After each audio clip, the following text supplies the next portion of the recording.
베티 이디라고 하는 여인은 1973년에 자궁절제술을 받다가 순간적으로 죽습니다. 우리 임사체험이라는, 잠깐 죽었어 실제로.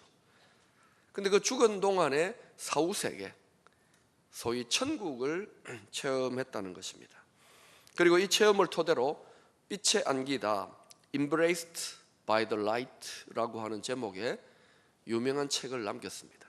이 책은 73년도 정도에 이렇게 70년대에 발간된 책인데도 지금까지도 미국 교회 성도들에게 아주 탐독되어지는 그런 영향력 있는 책 중에 하나입니다. 이 책의 내용에서 그녀는 천국에서 예수 그리스도를 만났고 그분은 자신의 구원자요 친구요 하나님이라고 바른 신앙 고백을 하고 있습니다.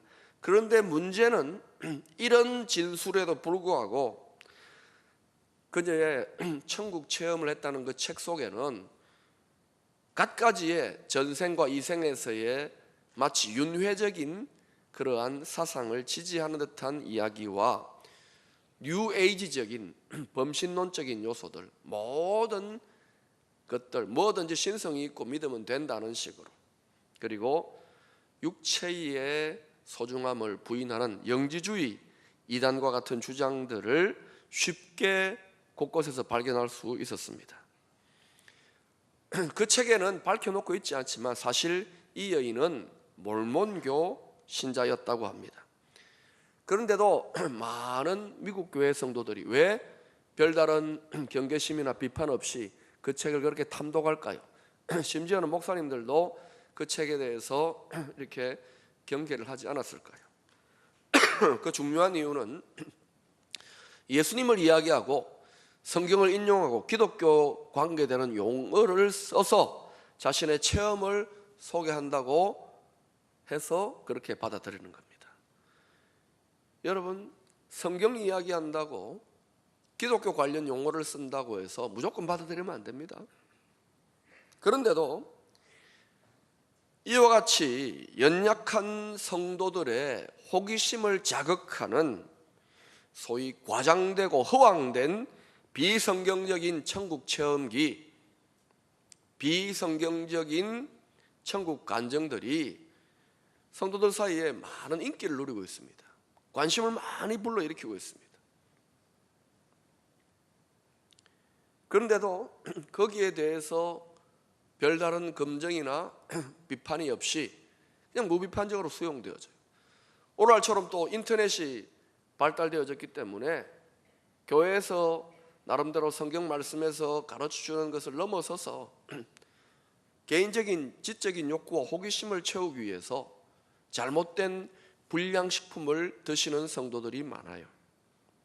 그런데도 안타까운 것은 교회 안에서 천국이라고 하는 주제에 대해서 올바른 성경적 가르침을 제대로 가르쳐주지 않는다는 사실이 더 심각하다고 생각합니다.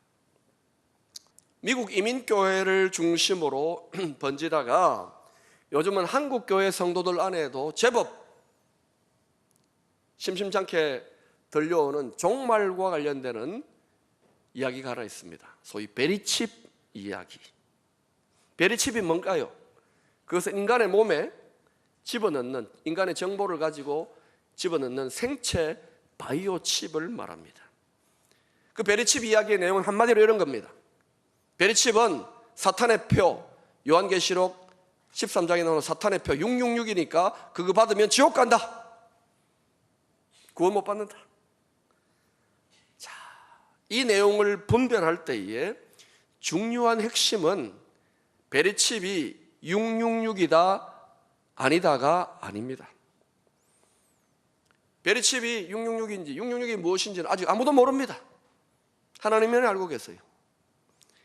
만약 요한계시록 13장 16절 이하에 나오는 짐승의 표 666을 받고 안 받고가 지금 현재 우리의 신앙생활에서 천국 구원을 좌우하는 결정적인 문제라고 한다면 우리 좋으신 하나님께서 이 666의 문제를 이렇게 신비 속에, 묵시 속에 감추어 두시겠느냐 이거예요. 분명한 것은 하나님의 때가 무르익어서, 교회의 역사의 때가 무르익어서 그것을 받고 안 받고가 성도들의 영원한 운명을 결정짓는 실질적인 당면 과제가 될 때에 예수를 믿는 믿음의 시금석으로 666의 표를 받으면 예수를 부인하는 배도의 표시로 인식되어지는 듯한 그런 상황까지 오게 되면은 그것이 666이 무엇인지를 하나님이 분명하고도 명백하게 밝히지 않겠습니까? 성도들의 영원한 운명이 결정됐는데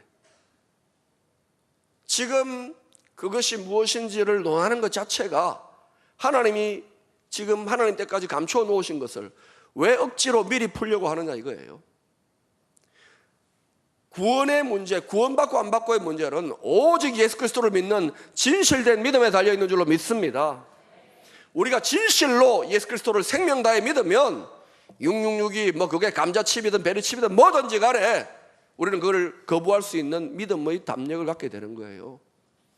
왜 소모전을 펼치느냐 이거예요. 이런 모든 안타까운 현상들이 왜 성도들 사이에서 생겨나는 것일까요? 그것도 소위 열심 있고 잘 믿어보려고 하는 성도들, 대충 믿거나 1년에 한두 번 교회 나오는 사람들은 관심도 없어 이런데, 열심히 있는 성도들, 잘 믿어보려고 하는 사람들 사이에 이런 현상들이 더 많아요. 이유가 뭘까요? 오늘 본문 29절에서 예수님은 한마디로 이렇게 지적하고 있습니다. 예수께서 대답하여 이르시되 너희가 성경도 하나님의 능력도 알지 못하는 고로 오해하였도다. 오해라는 거예요. 천국에 대한 관심을 가지는 것, 어떤 호기심을 가지는 것, 그 소중한 일입니다. 귀한 일입니다. 그러나 그것은 마치 양날의 칼과 같이 조심스럽게 다루어야 될 주제입니다. 왜냐? 천국에 대한 지나친 관심과 지나친 호기심은 우리로 하여금 성경을 떠나서 하나님의 계시와 신앙의 근거를 찾고자 하는 우리 안에 있는 어리석은 욕망을 자극합니다. 그래서 성경을 떠나게 만드는 거예요. 그건 위험합니다. 그런 종류의 천국 관심, 영적 세계에 대한 관심은 위험합니다. 망하게 만듭니다. 또 반대로 이 세상의 유혹과 가르침에 미혹당해가지고 천국을 너무 축소시키거나 또는 천국을 마치 고대 사회의 하나의 종교적 신화처럼 무시하는 것도 심각한 문제입니다. 지나치게 관심 가지는 것도 문제고 무시하는 것도 문제라는 거예요. 그렇다면 정답은 무엇인가? 천국에 대한 가르침은, 천국에 대한 계시는 하나님이 우리에게 주신 하나님의 말씀인 성경 그 자체로 충분하고도 온전하게 나타나 있다, 그렇게 믿는 믿음이 중요합니다. 한번 따라합시다. 하나님의 말씀인 성경으로 충분합니다. 성경은 완전한 천국의 가이드북입니다. 성경 말씀을 통하여 세워진 성경적 천국관이라고 해요. 성경적 천국관을 세워야 된다고요. 성경에 뭐 없는 게 있으니까 자꾸 성경 바깥에 있는 거를 갖다 대려고 하지 말라고요. 충분히 나타나 있어요. 어떤 신비로운 천국 체험이나 영적인 체험, 영적인 현상들도 모두 다 성경 말씀을 통하여 검증되어지고 분별되어져야 합니다. 그래서 성경을 가리켜서 캐논이라고 하죠. 캐논. 카메라 이름이 아니라 캐논이란 것은 기준, 시금석, 척도 이런 뜻입니다. 어떤 우리의 종교적 체험과 경험과 천국 체험, 뭐 지옥 체험, 모든 것들 전부 다 성경으로 갖고 와서 성경을 통하여 검증되고 분별되어야 되는 거예요. 그리고 성경에서 하지 않는 엉뚱한 이야기, 바깥에 이야기하는 것은 받아들이면 안 됩니다. 아멘입니까? 이렇게 강하게 이야기하는데도 자꾸만 성경 바깥에 뭐 있지 않나? 모든 경험들 부인하는 거 아닙니다. 체험 많이 하셔야 됩니다. 할 수 있으면 천국 체험도 하시고 여러 가지 영적인 체험, 신령한 세계를 많이 경험할 수 있기를 축원합니다. 그러나 성경 말씀 안에서 분별해야 됩니다. 우리는요, 체험이라는 것은 하나의 종교적 체험, 영적인 체험은 주관적인 겁니다. 이 주관적인 것이 역사 속에서 수많은 저자들에 의해서 객관화되어진 하나님에 대한 계시의 말씀, 이 성경 말씀을 통하여 객관화되어져야지만이 그 체험과 그 신앙적 열정이 제대로 지혜롭게 적용될 수가 있는 이 세상 속에서. 그런데 많은 체험을 해도 성경 말씀을 가지고 객관화 작업을 소홀히 하면은 오히려 그 많은 체험이 화가 됩니다. 자기만의 종교적 독선에 빠지고 종교적 아성에 살고 있는 거예요. 객관성이 떨어진다 이거예요. 그래서 많은 신령하고도 신비로운 체험을 한 성도일수록 더 많이 성경 말씀을 연구하고 실험해야 된다 이거예요. 그래야지만이 건강하고도 균형 잡힌 신앙생활을 할 수 있다 이것입니다. 예를 들어서 666 같은 것들이 신비입니다. 하나님이 하나님의 때까지 감추어 놓으시고 가두어 놓으신 거예요. 이걸 미리 억지로 풀려고 너무 그러지 말라는 거예요. 추측은 할 수 있죠. 예상은 할 수 있죠. 시나리오는 생각할 수 있지만 확정 짓는 것은 곤란합니다. 그러면 왜 하나님이 어떤 주제들은 감추어 놓으시고 어떤 주제들은 밝히 드러냈는가? 어떤 주제들은 우리가 지금 설명해도 못 알아들어요. 왜? 우리 수준이 너무 낮아서. 오해할 수 있고 위험하기 때문에, 연약하기 때문에 그러는 거예요. 예를 들어서 여러분 4살짜리 어린아이한테 야, 먹고 사는 인생이 얼마나 힘든 줄 아느냐? 부가가치세, 종합소득세, 양도소득세, 내가 니한테 재산을 물려주려고 이런 거 다 가르친다면 아이 그냥 무슨 말인지 모를 거예요. 그 아이한테 포항공대 박사과정이 가르치는 수학, 캘큘러스, 이런 거 막 대수학 이런 거 가르치면 아이 막 기절하려고 그럴걸요. 알아듣지도 못합니다. 마찬가지인 거예요. 오해할 수 있고 감당 못해요. 그래서 하나님이 감추어 놓으셨어요. 그러니까 억지로 풀려고 너무 그러지 말라고요. 성경을 대할 때는 모든 것을 다 알고야 말겠다는 교만을 버려야 됩니다. 대신에 여러분 이미 성경에 밝히 드러내 놓은 진리와 계시들이 얼마나 많습니까? 알려고만 성경을 접하면 안 돼요. 순종하고 믿으려고 성경을 접해야 되는 줄로 믿습니다. 많이 아는 것만이 능사가 아닌 거예요. 충분히 알아야 되지만 순종하고 믿어야 되는 거예요. 하나님이 알려주시고 깨닫게 하시는 만큼 알 수 있습니다. 제가 많이 아는 것 같이 이야기하지만 저도 하나님이 감추어 놓으신 거 다 모릅니다. 모르는 거 모른다고 정직하게 이야기해야 돼요. 신비로 처리되어 있는 거예요. 학자들이 그런 부분은 설을 많이 이야기하잖아요. 그러나 설이 아니라 분명한 명백한 밝혀진 진리도 있는 거예요. 그걸 붙잡으면 돼요. 그래서 어떤 신학자는 성경을 대하는 지침을 이렇게 소개합니다. 성경이 말하는 지점까지 말하라. 그러나 성경이 침묵하는 지점에서는 침묵하라. 아멘. 성경이 침묵하면 침묵하라고요. 창세기 1장 1절에 어떻게 나옵니까? 태초에 하나님이 천지를 창조하시니라. 근데 꼭 창세기 1장 1절 그렇게 하나님이 말씀하셨으면 거기에서 끝나야 되는데 하나님이 천지를 창조하시기 전에 또 뭘 창조한 게 있다. 또 뭐 있다. 성경이 침묵하고 있어요. 그래서 이단과 사이비들이 생겨나는 거예요. 조심해야 됩니다. 그런데도 우리의 욕심이 뭡니까? 자꾸 남들 모르는 거, 내가 색다른 거 나는 안다. 그게 함정에 빠지는 거예요. 자꾸 성경에 뭘 더하거나 빼거나 과장되게 억지로 풀면 그게 원수의 미혹에 넘어가는 거예요. 첫사람 아담과 하와가 왜 선악과를 따먹는 원죄의 죄에 걸려듭니까? 사단이 하나님 말씀을 왜곡시키잖아요. 네가 먹는 날에는 정령 죽으리라 그랬는데 사단이 하나님 정말 그렇게 말씀하시더냐? 죽을까 하노라? 네가 이거 먹으면은 밝아지고 눈이 밝아지고 지혜롭게 되고 행복해질 것이다. 이런 식으로 말씀을 왜곡하고 더해버리는 거예요.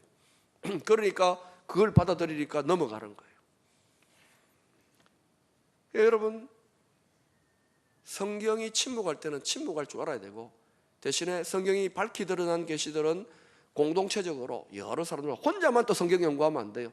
공동체적으로 교사들과 함께 또 우리 지도자들과 함께 그렇게 같이 분별하면서 접근해 나가야 되는 거예요. 그리고 이미 밝혀진 많은 명확한 진리들만으로도 우리는 충분히 구원과 또 천국에 합당한 그러한 준비를 해갈 수 있다는 것을 믿으시기 바랍니다.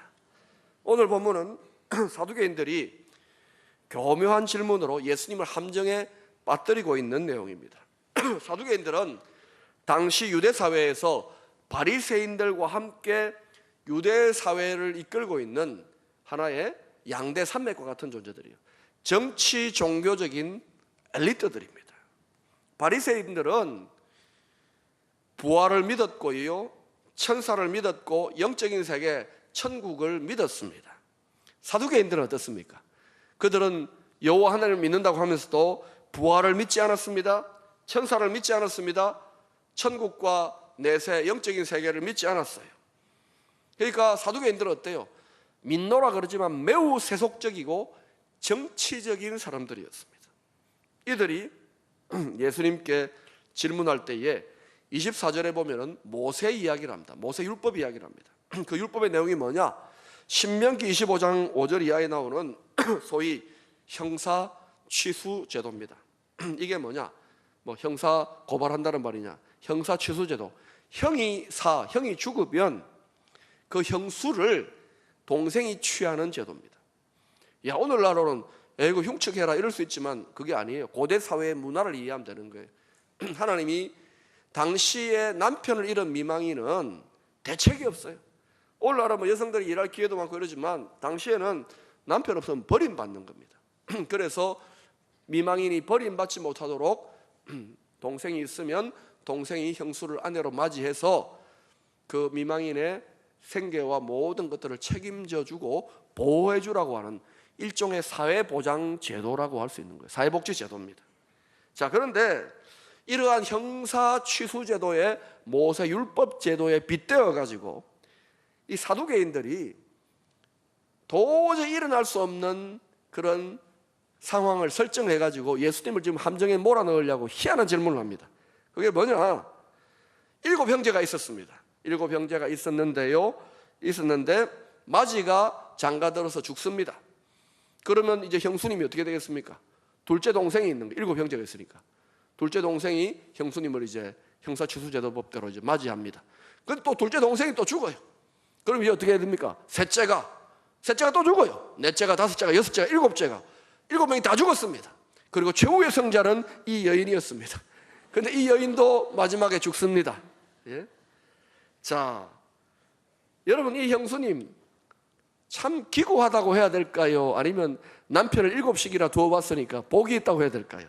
여러분 상상에 맡깁니다. 아무튼 자, 일어날 수 없는 일이지만 이렇게 살다가 다 주님의 재림의 때에 부활의 영광의 몸을 입고 부활해가지고 천국에서 함께 살게 되었다.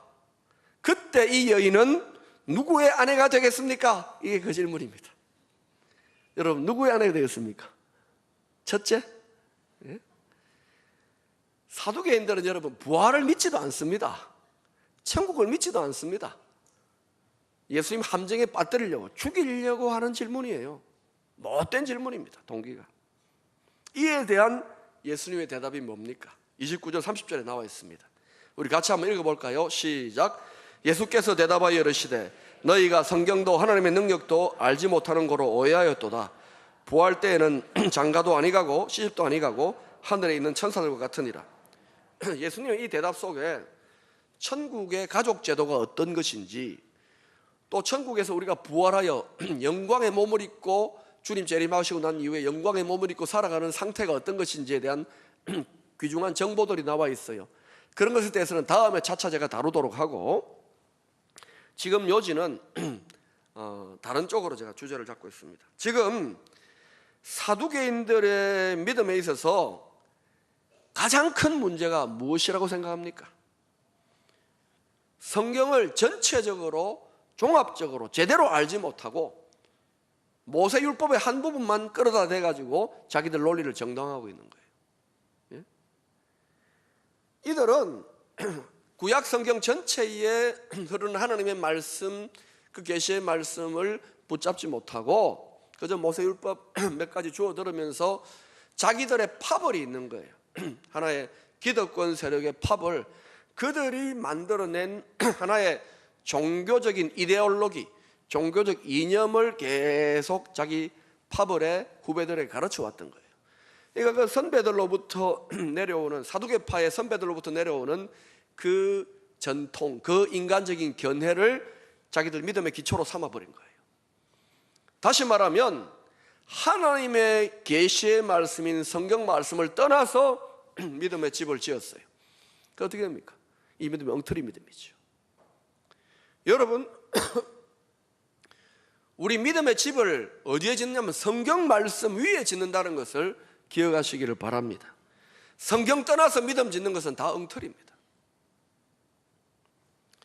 이들이 얼마나 엉터리 믿음인지 성경을 떠나서 조상들의 유전과 가르침대로 그저 아무 비판 없이 습관처럼 믿어 놓으니까, 그러다 보니까 사두개인들은 천국도 믿지 않아요, 부활도 믿지 않아요, 천사도 믿지 않아요. 그러면서 여호와 하나님 믿는다, 제일 잘 믿는다고 뻐기는 사람들이에요. 엉터리 신앙인들이고 죽은 믿음을 가진 사람들이죠.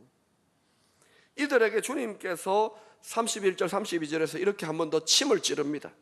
너희들이 믿지도 않으면서 죽은 자의 부활을 논하기 전에 이 땅을 지금 살아가고 있는 너희들 자신의 믿음을 먼저 점검하고 회개하고 똑바로 믿어라. 그래야 천국을 갈 수 있지 않겠느냐, 이 말이에요. 하나님은 죽은 자의 하나님이 아니라 살아있는 자의 하나님이다. 아브라함과 이삭과 야곱의 하나님, 조상들이 죽었다고 해서 죽은 자의 하나님이 아니에요. 그들은 지금 천국에 살아있어요. 그들은 이 땅에서 살아있는 믿음으로 살았던 거예요. 그래서 죽은 믿음을 버리고 살아있는 믿음을 가지라. 나는 살아있는 믿음을 가진 자들의 하나님이니라, 그렇게 말씀하시는 거예요. 제가 앞으로 계속 천국에 대한 시리즈 설교를 좀 하려고 하는 것은, 이것을 여러분이 오해하시면 안 되는 것은 그저 죽음 이후의 사후세계에 대한 현실과는 동떨어진 주제를 논한다고 생각하시면 곤란합니다. 소위 이 땅에서 볼 때는 죽은 자들이 거하는 천국의 세계만을 논한다고 생각하면 곤란하다고요. 이것은, 이 천국에 대한 주제는 지금 이 땅을 살아가고 있는 우리들에게 굉장히 연계될 현실적인 주제입니다. 우리가 믿는 하나님은 지금 천국에서 하나님 믿은 무성도들과 함께 역사하고 계시고 뜻을 다 이루신 천국에서 계시지만, 동시에 그 하나님은 오늘 이 땅에서 살아있는 믿음을 보이는 성도들 속에 하나님의 뜻을 이루기 위해 역사하고 계시는 살아계신 하나님이십니다. 그러므로 천국에 대한 주제, 그죠? 천국 가 있는 성도들만을 위한 주제가 아니라는 거예요. 죽은 자들, 우리가 볼 때는 죽은 자들을 위한 주제만이 아니에요.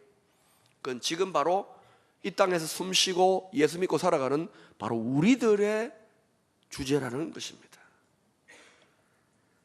여러분, 우리가 이 땅에서 정상적인 능력 있는 성령 충만한 신앙생활을 하기 위해서 반드시 더해져야 될 믿음의 요소가 뭐냐면은 천국에 대한 성경적인 천국관을 우리가 분명히 가져야 돼요.